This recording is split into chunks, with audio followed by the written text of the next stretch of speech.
Okay, now on to inventory, the next step after merchandising. And we're going to look at 6 questions. Why is inventory important? What are the types of inventory control? What are the ways to measure it, cost flow assumptions? How is inventory reported on the financial reports? And how do inventory errors affect the accounts? And then we'll also look at a couple of ways to estimate inventory in case something happens and you don't have inventory records, say a fire or a flood, or you need something on the quick. So here we go. Why is inventory important? So number one, it's very expensive.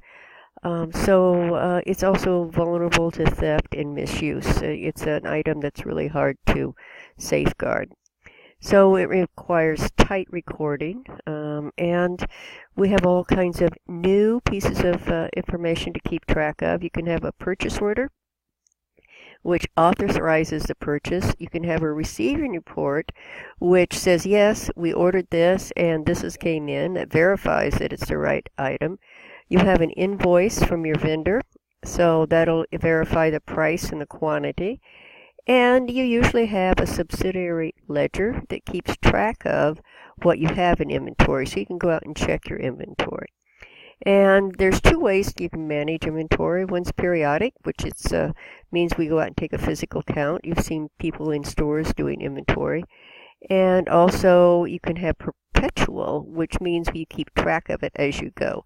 Walmart has a perpetual system. Every time you buy something at the cash register, it's automatically taken out of inventory. Many of the stores do. So it's a little bit about why it's important. So ways to measure it. There's first in, first out, which says the first thing that goes in is the first thing out. Think of, let's just think of cartons of milk.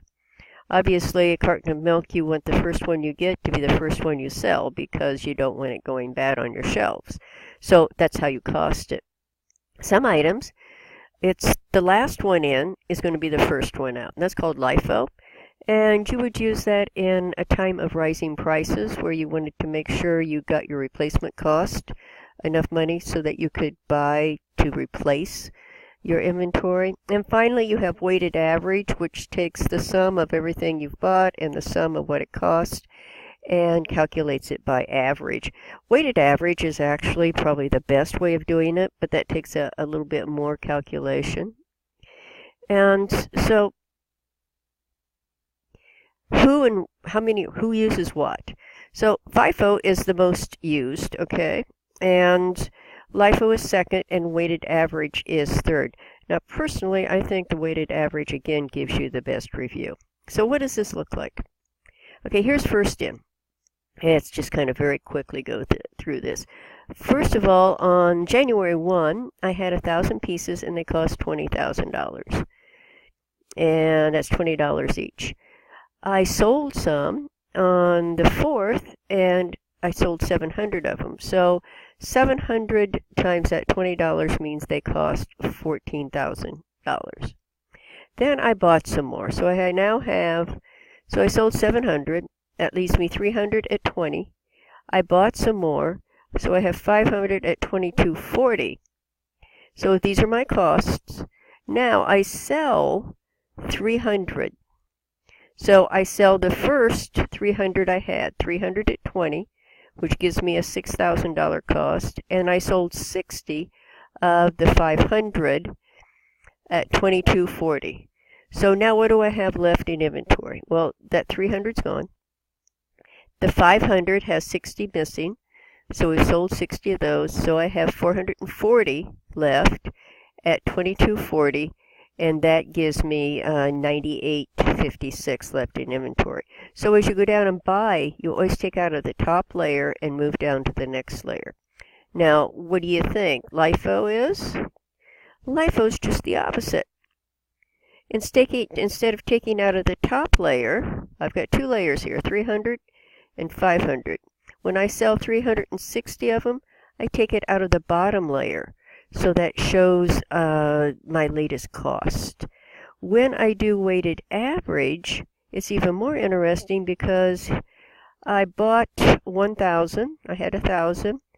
I sold 300 or 700, so I have 300 left. Now I bought 500 at 22. So I combine the 300 and the 500 to get 800 and divide that into the total cost of the two items. So I take 600 or 6,000 plus the 11,200 and divide that by 800 and come up with a cost of 2150.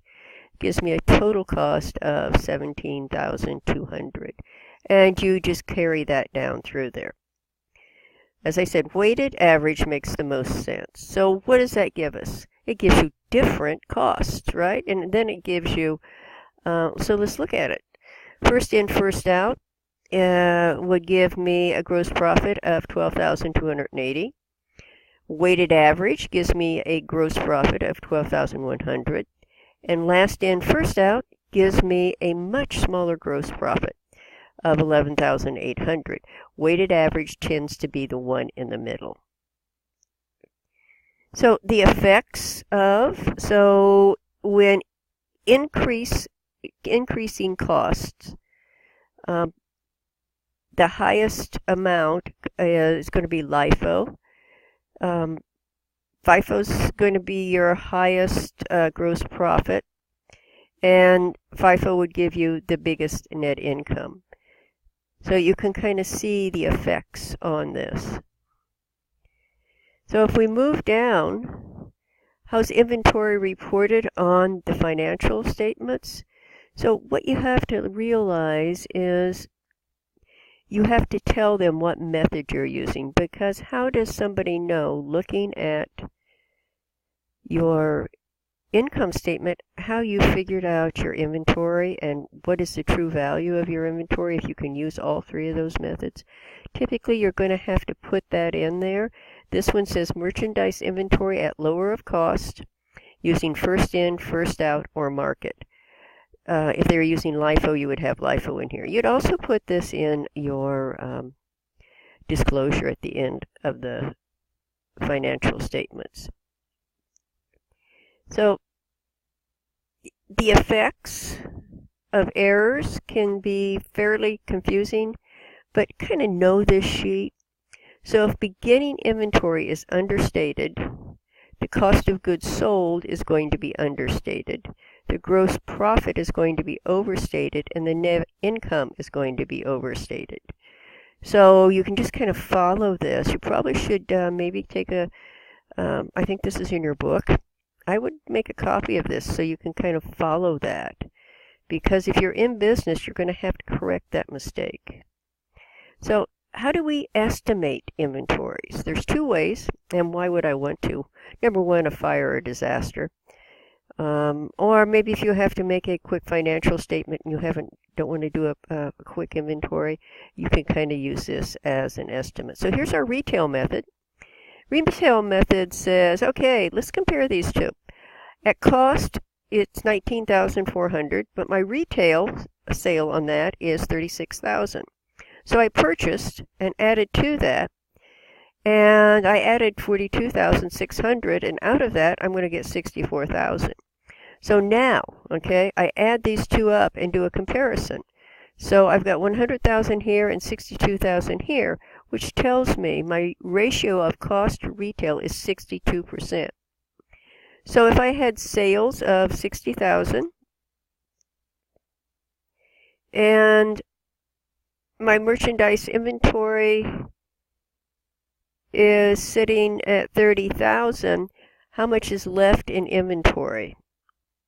So what is my merchandise inventory?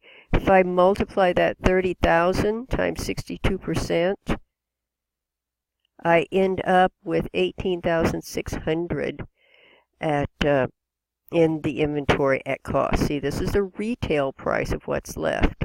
I had 100,000, I sold 70, I've got 30 left. So if I take 62% of that, I'll end up with 18,000 in inventory at cost. So that's the retail method. Then you have the gross profit method, which looks like, so here's my merchandise. This is what I purchased. This is what was available. These were my sales. less the estimated gross profit. So we're saying our gross profit is always 30%. So how do I get 30? And that 30% is,